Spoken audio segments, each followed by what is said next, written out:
Parisa Fitzhenley and Murray Fraser tell us about bringing Harry and Meghan's love story to life for Lifetime's new movie Call Us Sentimental But We Love a Royal Wedding. The fairy tale romance, the glamour, the star-studded guest list and of course the wedding dress all play their part. But in the case of Prince Harry and Meghan Markle, there's extra sparkle too, as he's a famously playful prince and she's a well-known Hollywood actress. Their big day on the 19th of May is nearly upon us, but amid the excitement, secrecy and speculation surrounding the build-up, it's easy to forget they are also just a young couple who fell in love. This week, Lifetime's film Harry and Meghan, A Royal Romance is here to remind us there's more to a regal relationship than just the lavish ceremony. Meet the royal family. A still from Lifetime's Harry and Meghan, A Royal Romance. Parisa, monarchy and nobility is something people have always been fascinated with. In this modern age, which is very contrary to the idea of royal family in some ways, there's still a lot of curiosity about how the British royals have managed to bring both the old roles and the new together. Things are changing in the royal family.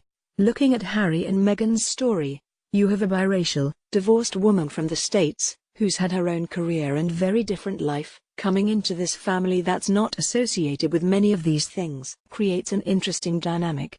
Murray, yes, there's a massive obsession with the royal family. I didn't realize how much Americans are obsessed with them as well. Now an American is coming into this family, people are really taken by it. They seem relatable people too. Harry especially seems to be everyone's favorite, likable prince. We're drawn to him and we show a lot of intimacy and emotion between him and Meghan in the film. There are bits about when they were kids growing up, the blind date they were set up on, right up to the proposal and when it gets official. Is it challenging to play a real-life royal couple? Parisa, the challenges around this were unique. For one, we had a short period of time to film. Portraying a real person, you want to have as much time as you possibly can, particularly when that person is currently in the news and your performance and their reality can be compared constantly. But I enjoy a challenge. Murray, yes, there are pros and cons. If you're playing a fictional character, you're starting from scratch. If they're a real person, you've got plenty of material to look at. The look of love.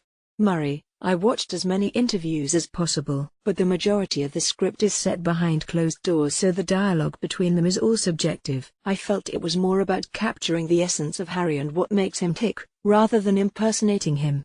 Parisa, in my research, I listened to Meghan talk about how they've had to shut out the world and do their thing. Funnily enough, that was a good piece of advice for me too. That's all you can do, focus on the piece and do it as sincerely as possible. Harry is everyone's favorite, likable prince. Murray, was it difficult to maintain a posh English accent? Murray, it was interesting. I pretty much stayed in that accent for the duration of the shoot. It was helpful because I'd rather do the scenes justice instead of worrying about how I sound. But half the cast didn't realize I was Scottish until it was over. The Fab Four, royals of the future. Parisa, have you ever crossed paths with Meghan? Parisa, I've never met Meghan, but we share some friends in our circle and I'm sure we've gone up for some of the same roles because our looks and age are similar, which is really cool. In our film we'll see Meghan on Suits. Some of the crew for this also worked on Suits, so there was a real folding over of realities. Harry and Meghan, A Royal Romance premieres on Lifetime on Monday the 14th of May at 9 p.m.